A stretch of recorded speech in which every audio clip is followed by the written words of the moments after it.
ਸਤਿ ਸ਼੍ਰੀ ਅਕਾਲ। ਆਈਵਰ ਟੀਵੀ ਦੇ ਵਿੱਚ ਤੁਹਾਡਾ ਸਵਾਗਤ ਹੈ। ਮੈਂ ਹਾਂ ਜਸਪਾਲ ਮਾਨ।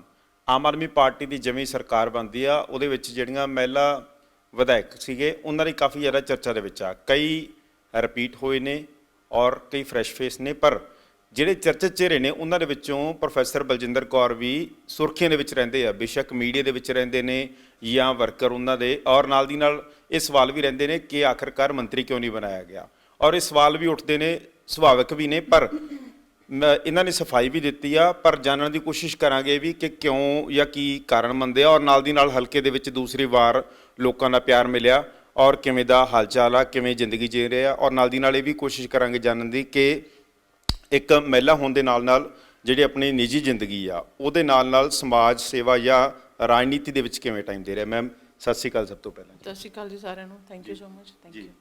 ਸਭ ਤੋਂ ਪਹਿਲਾਂ ਤੋਂ ਆਪਾਂ ਸ਼ੁਰੂਆਤ ਕਰ ਲੈਂਦੇ। ਜਦੋਂ ਤੁਸੀਂ ਪਹਿਲੀ ਵਾਰ MLA ਬਣੇ ਸੀ ਉਸ ਵੇਲੇ ਅਨਮੈਰਿਡ ਸੀ, ਫਿਰ ਮੈਰਿਡ ਆ ਗਏ, ਰੁਝੇਵੇਂ ਵੱਧ ਜਾਂਦੇ ਆ, ਕਿਵੇਂ ਸਾਰੀਆਂ ਚੀਜ਼ਾਂ ਨੂੰ ਮੇਨਟੇਨ ਕਰਦੇ ਹੋ ਹੁਣ? ਦੇਖੋ ਇਹ ਤਾਂ ਚੱਲਦਾ ਹੀ ਰਹਿੰਦਾ ਹੈ ਨਾ, ਪਰ ਠੀਕ ਆ ਕਿ ਜਿਵੇਂ ਜਿਵੇਂ ਤੁਹਾਡੀਆਂ ਰਿਸਪੌਂਸਿਬਿਲਟੀਜ਼ ਵੱਧਦੀਆਂ ਨੇ ਤੇ ਪਰਿਵਾਰਕ ਜ਼ਿੰਮੇਵਾਰੀਆਂ ਵੱਧਦੀਆਂ ਨੇ ਤਾਂ ਬੜਾ ਕਲੀਅਰ ਆ ਕਿ ਸਾਰੀਆਂ ਚੀਜ਼ਾਂ ਨੂੰ ਬੈਲੈਂਸ ਕਰਨਾ, ਮੇਨਟੇਨ ਕਰਨਾ ਔਖਾ ਤਾਂ ਹੁੰਦਾ। ਪਰ ਇੱਕ ਗੱਲ ਲਾਜ਼ਮੀ ਹੈ ਕਿ ਤੁਸੀਂ ਤੁਹਾਡੀਆਂ ਪ੍ਰਾਇੋਰਟੀਜ਼ ਕੀ ਨੇ ਉਹ ਮੈਟਰ ਕਰਦਾ ਆ।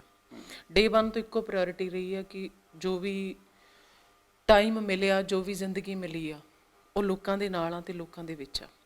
ਮਤਲਬ ਹਰ ਇਨਸਾਨ ਦੀਆਂ ਮੈਂ ਸਮਝਦੀ ਹਾਂ ਕਿ ਇੱਛਾਵਾਂ ਹੁੰਦੀਆਂ ਨੇ, ਹੈ ਨਾ।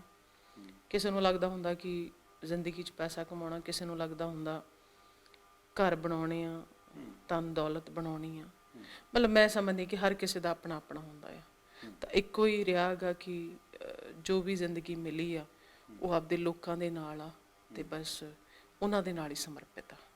ਤਾਂ ਫਿਰ ਜਦੋਂ ਪ੍ਰਾਇੋਰਟੀਜ਼ ਇੱਦਾਂ ਦੀਆਂ ਹੁੰਦੀਆਂ ਨੇ ਤਾਂ ਫਿਰ ਮੈਨੂੰ ਲੱਗਦਾ ਬਾਕੀ ਚੀਜ਼ਾਂ ਨੇ ਜਿਹੜੀਆਂ ਉਹ ਬੈਲੈਂਸ ਕਰਨੀਆਂ ਕੋਈ ਔਖੀਆਂ ਨਹੀਂ ਹੁੰਦੀਆਂ। So this is what I did for last many years. ਜੀ ਇੱਕ ਚੀਜ਼ ਹੋਰ ਮੈਮ, ਇਸ ਵਾਰ ਵੈਸੇ ਤਾਂ ਇਹ ਹੈ ਕਿ ਆਮ ਆਦਮੀ ਪਾਰਟੀ ਦੀ ਵੇਵ ਸੀਗੀ ਨਾ, ਵੱਡੇ ਵੱਡੇ ਮਾਰਜਨ ਆਏ। ਤੁਸੀਂ ਦੂਸਰੀ ਵਾਰ ਇਲੈਕਸ਼ਨ ਲੜ ਰਹੇ ਸੀਗੇ, ਰਿਪੀਟ ਹੋ ਰਿਹਾ ਸੀ, ਔਰ ਕਿਵੇਂ ਦਾ ਸੀ ਤੁਹਾਡੇ ਲਈ? ਮਤਲਬ ਕਿਸ ਤਰ੍ਹਾਂ ਦਾ ਮਾਹੌਲ ਸੀ? ਕੁਛ ਚੇਂਜ ਸੀ ਜਾਂ ਲੱਗਦਾ ਸੀ ਕਿ ਯਾਰ ਨਹੀਂ ਯਾਰ ਉਸੇ ਤਰ੍ਹਾਂ ਵੇਵ ਇੱਥੇ ਵੀ ਰਹੇਗੀ ਤਲਵੰਡੀ ਸਾਬੋ? ਦੇਖੋ ਚੈਲੰਜਿੰਗ ਹੁੰਦਾ ਆ ਕਿਉਂਕਿ ਕੋਈ ਵੀ ਕੈਂਡੀਡੇਟ ਜਦੋਂ ਸੈਕਿੰਡ ਟਾਈਮ ਆਉਂਦਾ, ਖਾਸ ਕਰਕੇ ਉਸ ਟਾਈਮ ਦੇ ਵਿੱਚ ਜਦੋਂ 5 ਸਾਲ ਇਹੋ ਜਿਹੇ ਰਹੇ, ਹੁਣ ਤੁਸੀਂ ਆਪੋਜੀਸ਼ਨ 'ਚ ਰਹੇ ਹੋ, ਸਰਕਾਰ ਨਹੀਂ ਹੁੰਦੀ, ਤਾਂ ਤੁਸੀਂ ਸਰਕਾਰ ਦਾ ਇੱਕ ਬਿਲਕੁਲ ਇਹੋ ਜਿਹਾ ਸਲੂਕ ਰਿਹਾ ਹੁੰਦਾ 5 ਸਾਲਾਂ ਵਾਸਤੇ ਕਿ ਤੁਹਾਨੂੰ ਇੱਕ ਵੀ ਕੰਮ ਤੁਸੀਂ ਆਪਣੇ ਹਲਕੇ ਦਾ ਨਹੀਂ ਕਰਾ ਸਕਦੇ। ਸੋ ਇਹੋ ਜਿਹੇ ਹਾਲਾਤਾਂ ਦੇ ਵਿੱਚੋਂ 5 ਸਾਲ ਨਿਕਲ ਕੇ ਦੁਬਾਰਾ ਤੋਂ ਇਲੈਕਸ਼ਨ ਕੰਟੈਸਟ ਕਰਨੀ, ਦੁਬਾਰਾ ਤੋਂ ਫੀਲਡ ਦੇ ਵਿੱਚ ਜਾਣਾ, ਬਿਲਕੁਲ ਸਾਫ਼ ਆ ਕਿ ਬਹੁਤ ਸਾਰੇ ਚੈਲੰਜਸ, ਬਹੁਤ ਸਾਰੇ ਹਰਡਲਸ ਆਉਂਦੇ ਆ। ਪਰ ਕਿਉਂਕਿ ਜਿਸ ਨੇ ਵੀ ਵੋਟ ਦਿੱਤੀ ਆ ਤਾਂ ਉਹਦਾ ਅਧਿਕਾਰ ਆ, ਉਹਨੇ ਤੁਹਾਡੇ ਕੋਲ ਕੰਮ ਵੀ ਲੈ ਕੇ ਆਉਣੇ ਆ, ਉਹਦੀਆਂ ਐਕਸਪੈਕਟੇਸ਼ਨਸ ਵੀ ਹੋਣਗੀਆਂ। ਪਰ ਜਦੋਂ ਨਹੀਂ ਕੰਮ ਹੋਣਗੇ ਤਾਂ ਐਕਸਪੈਕਟੇਸ਼ਨਸ ਟੁੱਟਣਗੀਆਂ, ਕਿਤੇ ਨਾ ਕਿਤੇ ਉਹ ਚੀਜ਼ਾਂ ਹਰਟ ਹੁੰਦੀਆਂ ਨੇ, ਹਰ ਕਿਸੇ ਨੂੰ ਹੁੰਦੀਆਂ ਹੈ। ਪਰ 5 ਸਾਲ ਉਹ ਬਹੁਤ ਔਖੇ ਸੀਗੇ, ਜਿੱਥੇ ਮੇਰੇ ਵਰਕਰਾਂ ਨੇ ਵੀ ਬਹੁਤ ਆਪਣੇ ਆਪ ਨੂੰ ਸੈਕਰੀਫਾਈਸ ਕੀਤਾ। ਬਹੁਤ ਸਾਰੇ ਉਹਨਾਂ ਨਾਲ ਵੀ ਵਧੀਕੀਆਂ ਹੋਈਆਂ, ਉਹਨਾਂ ਦੇ ਨਾਲ ਵੀ ਵਿਤਕਰੇ ਹੋਏ।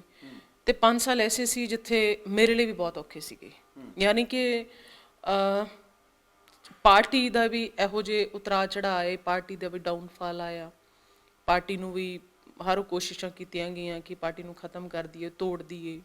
ਸੋ ਉਹਨਾਂ ਹਾਲਾਤਾਂ ਦੇ ਵਿੱਚ ਹਰ ਪਾਰਟੀ ਨੂੰ ਸੰਭਾਲ ਕੇ ਰੱਖਣਾ, ਪਬਲਿਕ ਦੇ ਵਿੱਚ ਵਿਚਰਨਾ ਅਤੇ ਬਹੁਤ ਸਾਰੀਆਂ ਰਿਸਪੌਂਸਿਬਿਲਟੀਜ਼, ਮਤਲਬ ਉਹਨਾਂ ਨੂੰ ਪੈਰਲਲ ਲੈ ਕੇ ਚੱਲਣਾ, ਹਰ ਪੁਆਇੰਟ 'ਤੇ ਜਿਹੜਾ ਇੱਕ ਬਹੁਤ ਵੱਡਾ ਹਰਡਲ ਆਉਂਦਾ ਸੀਗਾ। ਖੈਰ ਠੀਕ ਆ, ਮਤਲਬ ਉਹ ਟਾਈਮ ਲੰਘਿਆ ਅਤੇ ਲੋਕਾਂ ਨੇ ਫਿਰ ਮੇਰੇ ਖਾਸ ਕਰਕੇ ਤਲਵੰਡੀ ਸਾਬੋ ਦੇ ਲੋਕਾਂ ਨੇ ਇੰਨਾ ਕਮਾਂਡ ਦੁਬਾਰਾ ਦਿੱਤਾ ਕਿ ਵਿਧਾਨ ਸਭਾ ਦੀਆਂ ਪੌੜੀਆਂ ਦੂਜੀ ਵਾਰੀ ਚੜ੍ਹਾਈਆਂ। ਅਤੇ ਮੈਂ ਉਹਨਾਂ ਦੀ ਬਹੁਤ ਰਹਿਣੀ ਹੈ ਕਿ ਇੱਕ ਵਾਰੀ ਭਰੋਸਾ ਫਿਰ ਉਹਨਾਂ ਨੇ ਕੀਤਾ।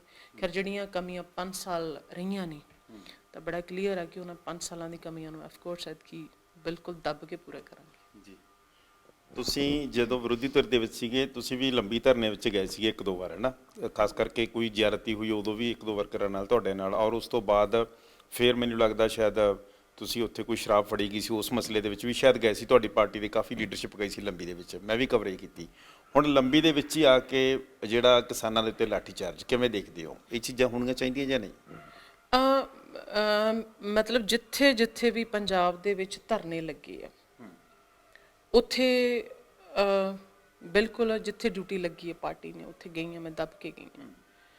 ਪਰ ਤੁਸੀਂ ਕਹਿ ਰਹੇ ਹੋ ਕਿ ਲਾਠੀ ਚਾਰਜ ਕਿਸਾਨਾਂ ਤੇ, ਮੇਰੇ ਖਿਆਲ ਇਹ ਕੋਈ ਲੇਟੈਸਟ ਹੈ ਜਿੱਥੇ। ਹਾਂ ਲੇਟੈਸਟ ਕੱਲ ਦੀ ਗੱਲ ਹੈ, ਮੇਬੀ ਸ਼ਾਇਦ ਤੁਹਾਨੂੰ ਪਤਾ ਨਾ ਹੋਵੇ। ਉਹ ਉਹ ਜਿਹੜਾ ਪਟਵਾਰੀਆਂ ਵਾਲਾ ਸੀਗਾ। ਹਾਂ ਨਰਮੇ ਦੀ ਫਸਲ ਨੂੰ ਮੁਆਵਜ਼ਾ, ਉਹਦੇ 'ਚ ਮੈਂ ਇੱਕ ਗੱਲ ਕਹਿਣਾ ਚਾਹੂੰਗੀ ਕਿ ਬਈ ਮੁਆਵਜ਼ਾ ਉਸ ਸਰਕਾਰ ਨੇ ਅਨਾਉਂਸ ਕੀਤਾ ਸੀਗਾ, ਕਾਂਗਰਸ ਸਰਕਾਰ ਨੇ। ਉਹ ਵੀ ਇੰਨੇ ਕੁ ਧਰਨਿਆਂ ਤੋਂ ਬਾਅਦ, ਇੰਨੇ ਕੁ ਐਜੀਟੇਸ਼ਨ ਤੋਂ ਬਾਅਦ, ਜਿੱਥੇ ਆਮ ਆਦਮੀ ਪਾਰਟੀ ਆਪਦਾ ਆਪੋਜੀਸ਼ਨ ਦਾ ਰੋਲ ਪਲੇ ਕਰ ਰਹੀ ਸੀ, ਜਿੱਥੇ ਬਹੁਤ ਸਾਰੇ ਕਿਸਾਨ ਆਪਣੀਆਂ ਆਪਣੀਆਂ ਜਥੇਬੰਦੀਆਂ ਨਾਲ ਸੰਘਰਸ਼ ਕਰ ਰਹੇ ਸੀ, ਜਦੋਂ ਉਸ ਸਰਕਾਰ ਨੂੰ ਇਹ ਲੱਗਿਆ ਕਿ ਵੇਲਾ ਸਾਡੇ ਹੱਥੋਂ ਖੁੰਝ ਰਿਹਾ, ਤਾਂ ਮਤਲਬ ਉਹਨਾਂ ਨੇ ਮੁਆਵਜ਼ਾ ਅਨਾਉਂਸ ਕੀਤਾ। ਪਰ ਉਹਦੀ ਜਿਹੜੀ ਡਿਸਟ੍ਰੀਬਿਊਸ਼ਨ ਸੀਗੀ ਨਾ, ਉਹ ਕਿਸੇ ਵੀ ਲੈਵਲ ਤੇ ਜਾ ਕੇ ਸਹੀ ਨਹੀਂ ਸੀਗੀ। ਉਹਨਾਂ ਦੇ ਮਾਪਦੰਡ ਜਿਹੜੇ, ਮੈਨੂੰ ਐ ਲੱਗਦਾ ਕਿ ਬਹੁਤ ਸਾਰੇ ਜਿੱਦਾਂ ਅਕਸਰ ਸਰਕਾਰਾਂ ਕਰਦੀਆਂ ਹੁੰਦੀਆਂ ਕਿ ਜ਼ਮੀਨ ਕਿਸੇ ਹੋਰ ਨਾ ਹੁੰਦੀ ਹੈ, ਹੱਕ ਕਿਸੇ ਦਾ ਹੋਰ ਬਣਦਾ ਹੁੰਦਾ ਹੈ, ਪੈਸੇ ਕੋਈ ਹੋਰ ਵਿਡਰਾਅ ਕਰਾ ਲਿਆ ਹੁੰਦਾ। ਸੋ ਇਹੋ ਜਿਹੀਆਂ ਮੁਸੀਬਤਾਂ ਨੇ ਜਿਹੜੀਆਂ ਉਹ ਅਕਸਰ ਕਿਸਾਨਾਂ ਨੂੰ ਫੇਸ ਕਰਨੀਆਂ ਪੈਂਦੀਆਂ ਨੇ। ਤੇ ਮੈਨੂੰ ਲੱਗਦਾ ਵੀ ਜਿਹੜਾ ਇਹ ਲਾਠੀ ਚਾਰਜ ਹੋਇਆ, ਜਾਂ ਲਾਈਕ ਪਟਵਾਰੀ ਜਿਹੜੇ ਧਰਨੇ ਤੇ ਬੈਠੇ ਆ, ਪ੍ਰੋਟੈਸਟ ਤੇ ਬੈਠੇ ਆ, ਤੇ ਉਹ ਸਾਰੀਆਂ ਇਹਨਾਂ ਚੀਜ਼ਾਂ ਦਾ ਹੀ ਹਿੱਸਾ ਨਿਕਲ ਕੇ ਆਇਆ। ਕਿਉਂਕਿ ਇੱਕ 75 ਸਾਲ ਲਗਾਤਾਰ ਦੋ ਪਾਰਟੀਆਂ ਨੇ, ਦੋ ਸਰਕਾਰਾਂ ਨੇ ਪੰਜਾਬ ਤੇ ਲਗਾਤਾਰ ਕਾਬਜ ਰਹੀਆਂ ਹੋਣ, ਤਾਂ ਐਟਲੀਸਟ ਮਤਲਬ ਜਿੰਨਾ ਕੁ ਮੈਨੂੰ ਸਮਝ ਆਉਂਦਾ ਕਿ ਉਸ 10-10 ਸਾਲਾਂ ਦੇ ਟਨਿਓਰ ਨੂੰ, 5-5 ਸਾਲਾਂ ਦੇ ਟਨਿਓਰ ਨੂੰ, ਜਿੱਥੇ ਪੰਜਾਬ ਨੂੰ ਬਿਲਕੁਲ ਖਤਮ ਹੀ ਕਰ ਦਿੱਤਾ, ਕਿਸਾਨੀ ਤੋਂ ਲੈ ਕੇ ਮਜ਼ਦੂਰੀ ਤੋਂ ਲੈ ਕੇ, ਲਾਈਕ ਉਸ ਸਕੂਲ ਗੋਇੰਗ ਚਾਈਲਡ ਤੋਂ ਲੈ ਕੇ, ਜਾਂ ਫਿਰ ਸਾਡੇ ਯੂਥ ਤੋਂ ਲੈ ਕੇ, ਸਾਡੇ ਉਹ ਨੌਜਵਾਨ ਮੁੰਡੇ ਤੋਂ ਲੈ ਕੇ ਜਿਹੜਾ ਨਸ਼ੇ ਦੀ ਦਲਦਲ ਦੇ ਵਿੱਚ ਸਟਕ ਹੋ ਗਿਆ। ਇਹਦੇ 'ਚ ਇੱਕ ਮਿੰਟ ਲੈਟ ਮੀ ਕੰਪਲੀਟ। ਇਹਦੇ 'ਚ ਜੇ ਰੋਲ ਕਿਸੇ ਦਾ ਰਿਹਾ ਤਾਂ ਰੋਲ ਉਹਨਾਂ ਸਰਕਾਰਾਂ ਦਾ ਰਿਹਾ ਨਾ। ਜੇ ਅੱਜ ਤੁਸੀਂ ਸਵਾਲ, ਮੈਂ ਤੁਹਾਡਾ ਅੰਡਰਸਟੈਂਡ ਕਰ ਗਈ ਹਾਂ, ਯੂ ਮੀਨ ਟੂ ਸੇ ਕਿ ਜੇ ਅੱਜ ਆਮ ਆਦਮੀ ਪਾਰਟੀ ਦੀ ਸਰਕਾਰ ਆਈ ਆ ਤਾਂ ਅੱਜ ਵੀ ਧਰਨੇ ਲੱਗ ਰਹੇ, ਉਹ ਸਿਸਟਮ ਨੂੰ ਐਟਲੀਸਟ ਟਾਈਮ ਤਾਂ ਲੱਗੂਗਾ ਨਾ। ਸਰਕਾਰ ਬਣੀ ਨੂੰ ਕਿੰਨੇ ਦਿਨ ਹੋਏ ਆ? ਉਹ ਸਰਕਾਰ ਬਣੀ ਆ, ਪੰਜਾਬ ਦੇ ਲੋਕਾਂ ਦੀਆਂ ਬਹੁਤ ਸਾਰੀਆਂ ਉਮੀਦਾਂ ਨੇ, ਆਸਾਂ ਨੇ, ਤੇ ਆਮ ਆਦਮੀ ਪਾਰਟੀ ਦੀ ਸਰਕਾਰ ਲੋਕਾਂ ਦਾ ਦੱਬ ਕੇ ਸਾਥ ਦੇਊਗੀ, ਸਹਿਯੋਗ ਦੇਊਗੀ, ਬਣੀ ਲੋਕਾਂ ਲਈ ਆ। ਮੇਰੇ ਖਿਆਲ ਪਹਿਲੀ ਵਾਰੀ ਇੱਕ ਆਮ ਆਦਮੀ ਪਾਰਟੀ ਦੀ ਸਰਕਾਰ ਬਣੀ ਹੈ ਜਿੱਥੇ ਲੋਕਾਂ ਨੂੰ ਰਾਹਤ ਮਹਿਸੂਸ ਹੋ ਰਹੀ, ਜਿੱਥੇ ਨੂੰ ਲੱਗ ਰਿਹਾ ਕਿ ਕੋਈ ਸਾਡਾ ਆਪਣੇ ਪਾਣ ਵਾਲੀ ਫੀਲਿੰਗ ਆ ਜਿਹੜੀ ਅੱਜ ਤੱਕ ਕਦੀ ਆਈ ਨਹੀਂ ਸੀਗੀ। ਸੋ ਠੀਕ ਆ, ਤੁਹਾਡੀ ਗੱਲ ਜਾਇਜ਼ ਆ, ਤੁਸੀਂ ਕਹਿ ਰਹੇ ਹੋ ਧਰਨੇ ਸਟਾਰਟ ਹੋ ਗਏ, ਪਰ ਇਹ ਵੀ ਤਾਂ ਨਾਲ ਪੁਆਇੰਟ ਨੋਟ ਕਰਨ ਵਾਲਾ ਵੀ ਹਾਲੇ ਤਾਂ ਸਾਡੀ ਸਰਕਾਰ ਨੇ ਜਿਹੜੀਆਂ ਉਹਨਾਂ ਦੀਆਂ ਕਹਿੰਦੇ ਹੁੰਦੇ ਗੱਠੜੀਆਂ ਬੰਨੀਆਂ ਪਈਆਂ ਨੇ, ਉਹ ਹਜੇ ਅਸੀਂ ਉਹਦੀਆਂ ਗੰਢਾਂ ਖੋਲ ਰਹੇ ਹਾਂ। ਅਸੀਂ ਉਹਨੂੰ ਫਰੋਲ ਕੇ ਤਾਂ ਦੇਖ ਲਈਏ, ਫਰੋਲ ਕੇ ਦੇਖੀਏ, ਸਾਨੂੰ ਥੋੜਾ ਜਿਹਾ ਟਾਈਮ ਤਾਂ ਐਟਲੀਸਟ ਬਣਦਾ ਆ ਨਾ। ਇੰਨਾ ਕੁ ਤਾਂ ਲੋਕ ਵੀ ਸਮਝਦੇ ਆ, ਲੋਕਾਂ ਨੂੰ ਪਤਾ ਆ ਵੀ ਭਾਈ ਜਿਹੜੀਆਂ 75 ਸਾਲਾਂ ਦੀਆਂ ਗੰਢਾਂ ਦਿੱਤੀਆਂ ਨੇ ਉਹਨੂੰ ਹੌਲੀ ਹੌਲੀ ਖੋਲਾਂਗੇ, 6 ਮਹੀਨੇ ਤਾਂ ਲੱਗਣਗੇ ਕਿਸੇ ਚੀਜ਼ ਨੂੰ ਵੀ ਟਰੈਕ ਤੇ ਚੜਾਉਣ ਦੇ ਲਈ। ਨਹੀਂ ਮੈਂ ਠੀਕ ਸਮਝ ਗਿਆ ਕਿ ਟਾਈਮ ਵੀ ਦੇਣਾ ਚਾਹੀਦਾ। ਮੇਰਾ ਸਵਾਲ ਇਹ ਹੈ ਭੈਣ ਜੀ ਕਿ ਮੁਆਵਜ਼ਾ ਤੁਸੀਂ ਕਹਿ ਰਹੇ ਹੋ, ਉਸ ਤੋਂ ਬਾਅਦ ਤੁਹਾਨੂੰ ਪਤਾ ਸੀਐਮ ਸਾਹਿਬ ਆਪਣਾ ਮਾਨਸਾ ਵੀ ਗਏ ਔਰ ਉਹਨਾਂ ਨੇ ਆਖਿਆ ਹੈ, ਸੋਸ਼ਲ ਮੀਡੀਆ ਦੇ ਪ੍ਰਚਾਰ ਆ ਗਿਆ ਕਿ ਆਮ ਆਦਮੀ ਪਾਰਟੀ ਦੀ ਸਰਕਾਰ ਆਈ ਔਰ ਮੁਆਵਜ਼ਾ ਮਿਲ ਗਿਆ, ਹੈ ਨਾ। ਮੈਂ ਇਹ ਪੁੱਛ ਰਿਹਾ ਕਿ ਮੁਆਵਜ਼ੇ ਵਾਸਤੇ ਚਲੋ ਠੀਕ ਹੈ, ਇੱਕ ਸੰਘਰਸ਼ ਕਰਨਾ ਜਾਇਜ਼ ਗੱਲ ਹੈ ਨਾ। ਜੇ ਨਹੀਂ ਮਿਲਿਆ ਤਾਂ ਹੋ ਸਕਦਾ ਕਿ ਕਿਤੇ ਨਾ ਕਿਤੇ ਪੁਰਾਣੀਆਂ ਲਿਸਟਾਂ ਜਿਹੜੀਆਂ ਜਾਰੀ ਹੋਊਗਾ ਉਹਨਾਂ ਕਰਕੇ ਰਹਿ ਗਿਆ ਹੋਵੇ। ਪਰ ਮੇਰਾ ਸਵਾਲ ਇਹ ਹੈ ਕਿ ਵੀ ਕਿਤੇ ਨਾ ਕਿਤੇ, ਹਾਂ ਉਹਦੇ 'ਚ ਮੈਂ ਇੱਕ ਗੱਲ ਬੜੀ ਕਲੀਅਰ ਆ, ਬੜੀ ਸਪਸ਼ਟ ਆ। ਐਲਾਨ ਉਸ ਸਰਕਾਰ ਨੇ ਕੀਤਾ ਕਿ ਅਸੀਂ ਮੁਆਵਜ਼ਾ ਦੇਵਾਂਗੇ, ਪਰ ਇੱਕ ਸਿਸਟਮ ਉਸ ਐਲਾਨ ਨੂੰ ਕਿੰਨਾ ਸੰਜੀਦਗੀ ਤਰੀਕੇ ਨਾਲ ਲੈਂਦਾ, ਕਿੰਨਾ ਸੀਰੀਅਸ ਤਰੀਕੇ ਨਾਲ ਲੈਂਦਾ, ਇਹ ਵੀ ਮੈਟਰ ਕਰਦਾ। ਦਫ਼ਤਰਾਂ ਦੇ ਵਿੱਚ ਜਾਂਦੇ ਆ, ਲਾਈਕ ਅੱਜ ਦਾ ਮਾਹੌਲ ਆ ਜਿਹੜਾ ਇਸ ਸਾਡੀ ਆਮ ਆਦਮੀ ਪਾਰਟੀ ਦੀ ਸਰਕਾਰ ਦਾ, ਇੰਨਾ ਕੁ ਫ੍ਰੀ ਮਾਹੌਲ ਆ ਨਾ, ਹਰ ਕੋਈ ਆਪਣੇ ਆਪ ਨੂੰ ਬੜਾ ਇਸ ਤਰੀਕੇ ਨਾਲ ਮਹਿਸੂਸ ਕਰਦਾ ਵੀ ਸ਼ਾਇਦ ਚੰਗਾ ਚੰਗਾ ਜਿਹਾ ਲੱਗਦਾ ਹਰ ਕਿਸੇ ਨੂੰ। ਮੇਰੇ ਕੋਲ ਡੇਲੀ ਪਬਲਿਕ ਆਉਂਦੀ ਹੈ, ਉਹ ਆਪ ਆ ਕੇ ਦੱਸਦੇ ਇੱਥੇ। ਸੋ ਕਹਿਣ ਦਾ ਮਤਲਬ ਇਹ ਆ ਕਿ ਜਿਹੜਾ ਸਿਸਟਮ ਲਗਾਤਾਰ ਲੋਕਾਂ ਨੂੰ ਲਾਈਨਾਂ 'ਚ ਖੜੇ ਕਰਕੇ ਰੱਖਦਾ ਸੀ, ਜਿਹੜਾ ਸਿਸਟਮ ਲੋਕਾਂ ਨੂੰ ਇਹ ਕਹਿੰਦਾ ਸੀਗਾ ਕਿ ਤੁਹਾਡੀਆਂ ਜੇਬਾਂ 'ਚੋਂ ਪੈਸੇ ਨਿਕਲਣਗੇ ਤਾਂ ਇਸ ਟੇਬਲ ਤੋਂ ਤੁਹਾਡੀ ਫਾਈਲ ਚੱਕੀ ਜਾਊਗੀ, ਜਿਹੜਾ ਸਿਸਟਮ ਇਹ ਕਹਿੰਦਾ ਸੀਗਾ ਕਿ ਤੁਸੀਂ ਲਗਾਤਾਰ ਇੱਥੇ ਵੇਟ ਕਰੋ, ਜਾਂ ਫਿਰ ਉਹਨਾਂ ਦੀ ਕਦੀ ਸੁਣਵਾਈ ਨਹੀਂ ਹੁੰਦੀ ਸੀ, ਅੱਜ ਉਸ ਸਿਸਟਮ ਨੂੰ ਜੇ ਬ੍ਰੇਕ ਕਿਸੇ ਨੇ ਕੀਤਾ ਹੈ, ਜੇ ਤੋੜਿਆ ਆ, ਤਾਂ ਆਮ ਆਦਮੀ ਪਾਰਟੀ ਦੀ ਸਰਕਾਰ ਨੇ ਉਹਦੀ ਸ਼ੁਰੂਆਤ ਕੀਤੀ ਹੈ। ਐਂਡ ਮੈਨੂੰ ਇਹ ਗੱਲ ਬੜੀ ਚੰਗੀ ਲੱਗਦੀ ਹੈ ਕਿ ਬੜਾ ਲੋਕਾਂ ਨੂੰ ਇੱਕ ਰਾਹਤ ਮਹਿਸੂਸ ਹੋਈ ਹੈ। ਸੋ ਕਹਿਣ ਦਾ ਮਤਲਬ ਜਿਹੜੀ ਗੱਲ ਤੁਸੀਂ ਕਹਿ ਰਹੇ ਹੋ ਕਿ ਉਦੋਂ ਉਹਨਾਂ ਨੇ ਅਨਾਉਂਸ ਕੀਤਾ ਤੇ ਤੁਹਾਡੀ ਸਰਕਾਰ ਇਹਦੀ ਐਡਵਰਟਾਈਜ਼ਮੈਂਟ ਕਰ ਰਹੀ ਹੈ, ਐਡਵਰਟਾਈਜ਼ਮੈਂਟ ਸਾਡੀ ਸਰਕਾਰ ਨਹੀਂ ਕਰਦੀ, ਸਾਨੂੰ ਐਡਵਰਟਾਈਜ਼ਮੈਂਟ ਦੀ ਲੋੜ ਨਹੀਂ ਆ। ਲੋਕ, ਪਬਲਿਕ ਵੱਡੀ ਹੁੰਦੀ ਹੈ, ਇਹ ਪਬਲਿਕ ਨੇ ਫੈਸਲਾ ਕਰਨਾ। ਤੇ ਇਸ ਵੇਲੇ ਮੇਰੇ ਖਿਆਲ ਜਿਹੜਾ ਮਾਈਕ ਤੁਸੀਂ ਮੇਰੇ ਕੋਲੇ ਕੀਤਾ, ਪਬਲਿਕ ਤੁਹਾਨੂੰ ਆਪ ਹੀ ਦੱਸ ਦਊਗੀ ਕਿ ਆਮ ਆਦਮੀ ਪਾਰਟੀ ਦੀ ਸਰਕਾਰ ਨੂੰ ਕਿਸੇ ਚੀਜ਼ ਦੀ ਐਡਵਰਟਾਈਜ਼ਮੈਂਟ ਦੀ ਲੋੜ ਹੈਗੀ ਹੈ ਜਾਂ ਨਹੀਂ ਹੈਗੀ, ਜਾਂ ਫਿਰ ਉਹਨਾਂ ਨੂੰ ਇਹ ਦੱਸਣ ਦੀ ਲੋੜ ਆ ਕਿ ਮੁਆਵਜ਼ਾ ਹੈ, ਤਾਂ ਲੋਕਾਂ ਨੂੰ ਆਪ ਪਤਾ ਲੱਗ ਰਿਹਾ ਕਿ ਜਿਹੜੇ ਉਹ ਦਫ਼ਤਰ ਦਾ ਦਰਵਾਜ਼ਾ ਖੜਕਾਉਂਦੇ ਆ, ਜਿਹੜੇ ਆਬਵੀਅਸ ਜੀ ਗੱਲ ਆ, ਜਿਹੜੀ ਸਰਕਾਰ ਜਿਹੋ ਜਿਹਾ ਮਾਹੌਲ ਦੇਊਗੀ ਅਫਸਰ ਵੀ ਉਦਾਂ ਦੇ ਟਰੀਟ ਕਰਨਗੇ ਲੋਕਾਂ ਨੂੰ। ਸੋ ਅੱਜ ਭਾਵੇਂ ਐਡਮਿਨਿਸਟ੍ਰੇਸ਼ਨ ਆ, ਭਾਵੇਂ ਉਹ ਅਫਸਰ ਆ, ਉਹਨਾਂ ਤੇ ਵੀ ਇੱਕ ਤਰ੍ਹਾਂ ਦਾ ਜਿਹੜਾ ਰਾਹਤ ਮਹਿਸੂਸ ਹੁੰਦੀ ਹੈ, ਜਿਹਦੇ ਕਰਕੇ ਉਹ ਪਬਲਿਕ ਨੂੰ ਬੈਟਰ ਤਰੀਕੇ ਨਾਲ ਡੀਲ ਕਰਦੇ। ਮੈਨੂੰ ਲੱਗਦਾ ਸਭ ਤੋਂ ਵੱਡੀ ਜਿਹੜੀ ਇਹ ਦੇਣ ਆ, ਇਹ ਆਮ ਆਦਮੀ ਪਾਰਟੀ ਦੀ ਸਰਕਾਰ ਹੈ, ਜਿਹੜੀ ਅੱਜ ਤੱਕ ਪੰਜਾਬ 'ਚ ਕਦੇ ਹੋਈ ਨਹੀਂ ਸੀ। ਜੀ ਮਾਫ ਕਰਨਾ ਭੈਣ ਜੀ, ਤੁਹਾਨੂੰ ਦੁਬਾਰਾ ਉਹ ਕਰ ਰਹੇ ਟੋਕ ਰਹੇ ਕਿ ਖਾਸ ਕਰਕੇ ਜਿਸ ਤਰ੍ਹਾਂ ਨਾਲ ਤੁਸੀਂ ਕਹਿ ਰਹੇ ਹੋ ਕਿ ਪਬਲਿਸਿਟੀ ਦੀਆਂ ਪ੍ਰਮੋਸ਼ਨ ਦੀ ਜ਼ਰੂਰਤ ਨਹੀਂ, ਉਹ ਤਾਂ ਜਿਸ ਤਰ੍ਹਾਂ ਸਮਾਗਮ ਅਸੀਂ ਸਹੁੰ ਚੁੱਕ ਸਮਾਗਮ ਉਸੇ ਦਿਨ ਤੋਂ ਸ਼ੁਰੂ ਹੋ ਗਿਆ ਸੀ ਕਿ ਯਾਰ ਵੱਡੇ ਵੱਡੇ ਇਸ਼ਤਿਹਾਰ ਅਖਬਾਰਾਂ ਦੇ ਵਿੱਚ ਜਾਂ ਹੋਰ ਸੋਸ਼ਲ ਮੀਡੀਆ ਤੇ ਹੈ ਨਾ, ਤੁਸੀਂ ਵੀ ਦੇਖਦੇ ਹੋਵੋਗੇ। ਇਹ ਮੈਨੂੰ ਪਤਾ ਸੀਗਾ ਵੀ ਤੁਸੀਂ ਹੁਣ ਮੈਨੂੰ ਇਹ ਸਵਾਲ ਕਰੋਗੇ, ਕਿਉਂਕਿ ਗੱਲ ਹੀ ਐਡਵਰਟਾਈਜ਼ਮੈਂਟ ਵਾਲੇ ਪਾਸੇ ਨੂੰ ਤੁਰ ਗਈ ਹਨ। ਪਰ ਇਹਦੇ 'ਚ ਇੱਕ ਗੱਲ ਕਲੀਅਰ ਆ, ਅੱਜ ਤੱਕ ਕਦੇ ਸਾਡੇ ਸ਼ਹੀਦਾਂ ਦੀ ਯਾਦ ਉਹ ਜਿੰਨਾ ਕਰਕੇ ਅੱਜ ਅਸੀਂ ਇੱਥੇ ਜਿਉਂਦੇ ਬੈਠੇ ਹਾਂ, ਜਿਹਦੇ ਕਰਕੇ ਅੱਜ ਅਸੀਂ ਸਰਵਾਈਵ ਕਰਦੇ ਹਾਂ, ਐਗਜ਼ਿਸਟ ਕਰਦੇ ਹਾਂ, ਉਹਨਾਂ ਦੀ ਯਾਦ ਕਦੇ ਕਿਸੇ ਸਰਕਾਰ ਨੂੰ ਆਈ ਹੋਈ ਨਹੀਂ। ਖਟਕੜ ਕਲਾਂ ਪੰਜਾਬ ਦਾ ਬੱਚਾ ਪਹੁੰਚਦਾ, ਉਹਨਾਂ ਲਈ ਸੱਦੇ ਪੱਤਰ ਸੀ ਵੀ ਤੁਸੀਂ ਆਪ ਪਹੁੰਚੋ, ਆਪ ਮੁਹਾਰੇ, ਜਿੱਥੇ ਜਿੱਥੇ ਲੱਗਿਆ, ਮੇਰੇ ਹਲਕੇ 'ਚ ਲੱਗਿਆ, ਜਿੱਥੇ ਲੱਗਿਆ, ਮਤਲਬ ਸਾਰੇ ਆਪੋ ਆਪਣੇ ਸਾਧਨਾਂ ਤੇ ਉੱਥੇ ਪਹੁੰਚੇ। ਮਤਲਬ ਮੈਂ ਇਹ ਕਹਿ ਸਕਦੀ ਹਾਂ ਕਿ ਕੰਪੈਰੀਟਿਵ ਟੂ ਅਦਰ ਗਵਰਨਮੈਂਟਸ ਜਿਨ੍ਹਾਂ ਦਾ ਵੀ ਹੁਣ ਤੱਕ ਰਾਜ ਰਿਹਾ ਪੰਜਾਬ ਦੇ ਵਿੱਚ, ਉਹਨਾਂ ਨਾਲ ਜੇ ਅਸੀਂ ਕੰਪੈਰੀਜ਼ਨ ਕਰਕੇ ਦੇਖੀਏ ਤਾਂ ਸਾਡੀ ਸਰਕਾਰ ਤਾਂ ਬਣੀ ਲੋਕਾਂ ਲਈ ਆ। ਅਸੀਂ ਤਾਂ ਉਹਨਾਂ ਗੱਲਾਂ 'ਚ ਬਿਲੀਵ ਹੀ ਨਹੀਂ ਕਰਦੇ ਹੈਗੇ ਕਿ ਜੇ ਤੁਹਾਡੇ ਬੋਰਡ ਲੱਗਣਗੇ ਤਾਂ ਹੀ ਤੁਹਾਡੀ ਗੱਲ ਬਣੂਗੀ। ਨਹੀਂ, ਗੱਲ ਬਣਾਉਣੀ ਆ ਜੇ ਤੁਸੀਂ ਲੋਕਾਂ ਦੇ ਦਿਲਾਂ 'ਚੋਂ, ਤਾਂ ਤੁਹਾਡੀ ਗੱਲ ਬਣੂਗੀ। ਬੋਰਡਾਂ ਨਾਲ ਤੇ ਫੋਟੋਆਂ ਲਾਉਣ ਨਾਲ ਨਹੀਂ ਕੋਈ ਵੱਡਾ ਬਣਦਾ। ਜੀ ਖੈਰ ਆਪਾਂ ਐਡਵਰਟਾਈਜ਼ਮੈਂਟ ਤੋਂ ਅੱਗੇ ਵੱਲ ਚੱਲਦੇ ਹਾਂ ਭੈਣ ਜੀ, ਕਿ ਜਦੋਂ ਕੋਈ ਵੀ ਮਤਲਬ ਤੁਸੀਂ ਵਿਧਾਇਕ ਬਣ ਗਏ ਹੋਣਾ ਔਰ ਜ਼ਿਆਦਾ ਤੋਂ ਜ਼ਿਆਦਾ ਸਮਾਂ ਲੋਕਾਂ ਨਾਲ ਹੁੰਦਾ, ਸੋਸ਼ਲ ਮੀਡੀਆ ਵੀ ਲੋਕਾਂ ਨਾਲ ਹੁੰਦਾ, ਪਲੇਟਫਾਰਮ ਵੀ ਤੁਹਾਡੇ ਸੋਸ਼ਲ ਮੀਡੀਆ ਤੇ ਤੁਸੀਂ ਪੋਸਟਾਂ ਪਾਉਂਦੇ ਸੀ ਇੱਕ ਦੋ ਦਿਨਾਂ ਦੇ ਵਿੱਚ, ਪਿਛਲੇ ਦਿਨਾਂ ਦੇ ਵਿੱਚ, ਤਾਂ ਉਹਨੂੰ ਲੈ ਕੇ ਚਰਚੇ ਅਲੱਗ-ਅਲੱਗ ਤਰ੍ਹਾਂ ਦੇ ਨਾਲ ਆ, ਜਿਹੜਾ ਉਹਦੇ ਕੱਢੇ ਗਏ ਸਿੱਟੇ ਕਿ ਯਾਰ ਸ਼ਾਇਦ ਦੁਖੀ ਹੋ ਜਾਂ ਕਿਵੇਂ, ਮਤਲਬ ਤੁਸੀਂ ਵੀ ਸੁਣੇ ਹੋਣਗੇ ਉਹ ਸਾਰੀਆਂ ਚੀਜ਼ਾਂ ਕਿਵੇਂ। ਤੁਸੀਂ ਹੁਣ ਮੇਰੇ ਕੋਲ 15 ਮਿੰਟਾਂ ਦੀ ਇੰਟਰਵਿਊ ਕਰ ਰਹੇ ਹੋ, ਤੁਹਾਨੂੰ ਲੱਗਦਾ ਮੈਂ ਦੁਖੀ ਹਾਂ ਕਿਸੇ ਚੀਜ਼ ਤੋਂ? ਸੋ ਇਹ ਨਹੀਂ ਗੱਲ ਹੁੰਦੀ। ਅਸਲ 'ਚ ਹਰ ਬੰਦੇ ਦਾ ਆਪਣਾ ਇੱਕ ਲਾਈਕ ਇੰਟਰਨਲ ਸਿਸਟਮ ਹੁੰਦਾ, ਰਾਈਟ? ਮੈਂ ਤਾਂ ਇਹ ਮੰਨਦੀ ਹਾਂ। ਉਹ ਕੁਝ ਥਾਟਸ, ਕੁਝ ਰੂਟੀਨ ਦੇ ਵਿੱਚ ਕਿਸੇ ਦਾ ਕੋਈ ਸੌਂਗ ਜਾਂ ਵਟਐਵਰ ਜੋ ਵੀ ਮੈਨੂੰ ਚੰਗਾ ਲੱਗਦਾ, ਉਹ ਅੱਜ ਦੇ ਨਹੀਂ ਮੈਂ ਪਾਉਂਦੀ। ਅਕਸਰ ਉਹਨੂੰ ਮੈਂ ਆਪਣੇ ਪੇਜ ਦੇ ਉੱਤੇ ਸ਼ੇਅਰ ਕਰ ਦੇਣੀ ਹੁੰਦੀ ਹਾਂ। ਜੇ ਮੈਨੂੰ ਕੋਈ ਵੀ ਥਾਟ, ਕਿਸੇ ਦਾ ਕੋਈ ਲਾਈਨ ਆ, ਕਿਸੇ ਰਾਈਟਰ ਦੀਆਂ, ਕਿਸੇ ਪੋਇਟ ਦੀ ਕੋਈ ਪੋਇਟਰੀ ਆ ਗਈ, ਤਾਂ ਮੈਂ ਸ਼ੇਅਰ ਕਰਦੀ ਹਾਂ। ਹੁਣ ਉਹਦੇ ਤੇ ਲਿਖਿਆ ਵੀ ਸੀ, ਸਪੈਸ਼ਲੀ ਮੈਂ ਇੱਕ ਲਾਈਨ ਮੈਂਸ਼ਨ ਕੀਤੀ ਸੀ। ਤੁਸੀਂ ਬਾਅਦ ਦੇ ਵਿੱਚ ਉਹਨੂੰ ਐਡਿਟ ਵੀ ਕੀਤਾ? ਹਾਂ, ਮੈਂ ਉਹਨੂੰ ਐਡਿਟ ਕੀਤਾ ਕਿਉਂਕਿ ਪਹਿਲਾਂ ਮੈਨੂੰ ਲੱਗਿਆ ਕਿ ਸ਼ਾਇਦ ਕਿਉਂਕਿ ਪਿਛਲੀ ਵਾਰੀ ਮੈਂ ਇੰਟਰਵਿਊ 'ਚ ਬੜਾ ਕਲੀਅਰ ਕੀਤਾ ਸੀਗਾ। ਉਹ ਪੋਸਟ ਜਿਹੜੀ ਕਿ 8 ਦਿਨ ਪਹਿਲਾਂ ਪਾਈ, ਉਹਨੂੰ ਪ੍ਰੈਜ਼ੈਂਟ ਸਿਚੁਏਸ਼ਨ ਦੇ ਨਾਲ ਕੋਰਿਲੇਟ ਕਰਨਾ, ਦਾ ਇਹ ਤਾਂ ਫालतू ਦੀਆਂ ਚੀਜ਼ਾਂ ਨੇ, ਗਲਤ ਚੀਜ਼ ਹੈ ਇਹ ਤਾਂ, ਹਨਾ।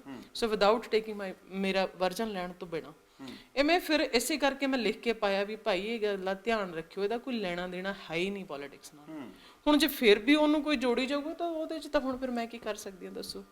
ਪਰ ਇਹ ਇੱਦਾਂ ਨਹੀਂ ਹੁੰਦਾ, ਕਿਉਂਕਿ ਆਮ ਆਦਮੀ ਪਾਰਟੀ ਉਹ ਪਾਰਟੀ ਆ ਤੇ ਬਲਜਿੰਦਰ ਕੌਰ ਉਹ ਸ਼ਖਸ ਆ, ਠੀਕ ਹੈ? ਕਹਿੰਦਾ ਮਤਲਬ ਅਸੀਂ ਇਕੱਠੇ ਹੀ ਤੁਰੇ ਹਾਂ ਤੇ ਇਕੱਠੇ ਤੁਰਦੇ ਰਵਾਂਗੇ ਬਸ ਜਦੋਂ ਤੱਕ ਜ਼ਿੰਦਗੀ ਆ। ਜੀ ਅੱਗੇ ਵੱਲ ਚਲੀਏ ਭੈਣ ਜੀ, ਕਿ ਸੈਂਟਰ ਸਰਵਿਸ ਰੂਲਸ ਨੂੰ ਲੈ ਕੇ ਚੰਡੀਗੜ੍ਹ ਦੇ ਉੱਤੇ ਤੁਹਾਡਾ ਕੀ ਸਟੈਂਡ ਆ?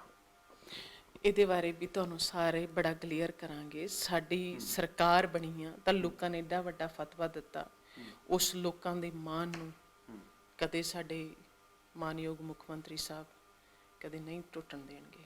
ਉਹਨਾਂ ਦੀਆਂ ਉਮੀਦਾਂ ਤੇ ਪੂਰੇ ਉਤਰਾਂਗੇ। ਮਤਲਬ ਪਾਰਟੀ ਦੇ ਫੈਸਲੇ ਦੇ ਨਾਲ ਰਹੋਗੇ?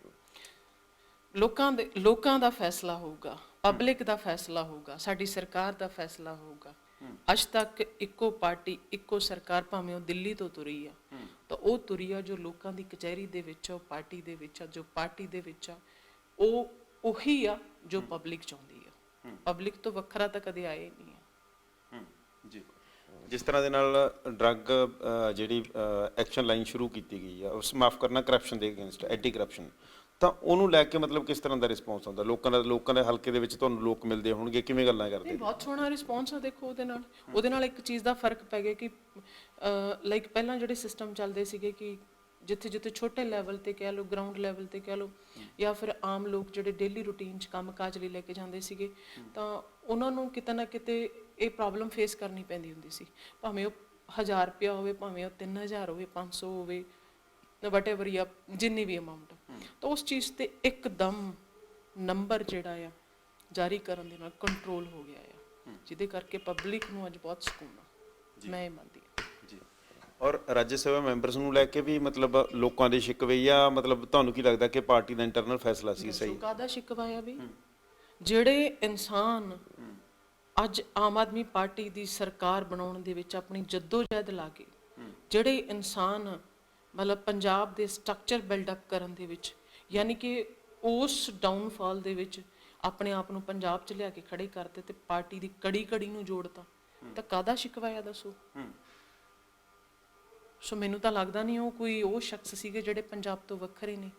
ਸੋ ਪੰਜਾਬ ਨੂੰ ਖੜਾ ਕੀਤਾ, ਪੰਜਾਬ ਦੇ ਧਰਾਤਲ ਨੂੰ ਸਮਝਿਆ, ਪੰਜਾਬ ਕੀ ਮਹਿਸੂਸ ਕਰਦਾ ਹੈ ਇਸ ਗੱਲ ਨੂੰ ਅੰਡਰਸਟੈਂਡ ਕੀਤਾ, ਤਾਂ ਪੰਜਾਬ 'ਚ ਸਰਕਾਰ ਬਣਾਈ ਹੈ, ਉਹ ਤਾਂ ਹੀ ਚੂਜ਼ ਕੀਤਾ ਉਹਨਾਂ ਨੂੰ ਰਾਜ ਸਭਾ ਦੇ ਲਈ। ਸੋ ਮੈਨੂੰ ਤਾਂ ਇਹਦੇ 'ਚ ਕੁਝ ਲੱਗਿਆ ਨਹੀਂ। ਤੁਹਾਡੇ ਹਿਸਾਬ ਨਾਲ ਇਹ ਪਾਰਟੀ ਦਾ ਇੰਟਰਨਲ ਫੈਸਲਾ ਜਾਂ ਮਤਲਬ ਹੋਇਆ ਕਿ ਬੈਠ ਕੇ ਹੋਇਆ? ਪਾਰਟੀ ਦਾ ਇੰਟਰਨਲ ਫੈਸਲਾ ਜਾਂ ਬੈਠ ਕੇ ਹੋਇਆ, ਮੈਨੂੰ ਤਾਂ ਕੋਈ ਫਰਕ ਲੱਗਦਾ ਨਹੀਂ ਹੈ। ਸਾਡੇ ਨੈਸ਼ਨਲ ਕਨਵੀਨਰ ਨੇ ਅਰਵਿੰਦ ਕੇਜਰੀਵਾਲ, ਉਹਨਾਂ ਦੀਆਂ ਡਾਇਰੈਕਸ਼ਨਸ ਫੋਲੋ ਕਰਨਾ ਸਾਡੀ ਡਿਊਟੀ ਆ।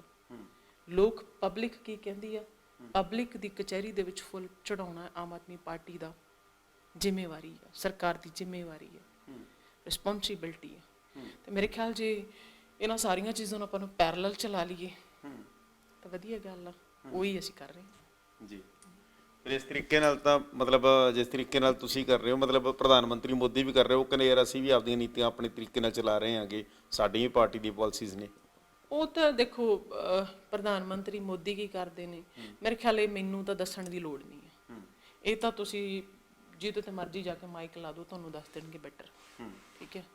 ਸੋ ਕੀ ਹਾਲਾਤ ਹੋਏ, ਕਿਹੜੇ ਹਾਲਾਤਾਂ 'ਚੋਂ ਪੰਜਾਬ ਲੰਘਿਆ, ਕੀ ਵਿਤਕਰਾ ਕੀਤਾ ਜਾ ਰਿਹਾ, ਅੱਜ ਵੀ ਕੀ ਵਿਤਕਰਾ ਕੀਤਾ ਜਾ ਰਿਹਾ, ਸਟੇਟਸ ਨੂੰ ਕਿਵੇਂ ਡਿਵਾਈਡ ਕੀਤਾ ਜਾ ਰਿਹਾ, ਵੱਖਰੇ ਵੱਖਰੇ ਰੂਲ ਅਪਲਾਈ ਕੀਤੇ ਜਾ ਰਹੇ, ਵੱਖਰੀਆਂ ਸਟੇਟਸ ਲਈ ਵੱਖਰੇ ਹੱਕ ਜਿਹੜੇ ਆ ਉਹ ਕਿਸੇ ਸਟੇਟ ਲਈ ਲੁਕੋਏ ਜਾ ਰਹੇ ਤੇ ਕਿਸੇ ਨੂੰ ਦਿੱਤੇ ਜਾ ਰਹੇ।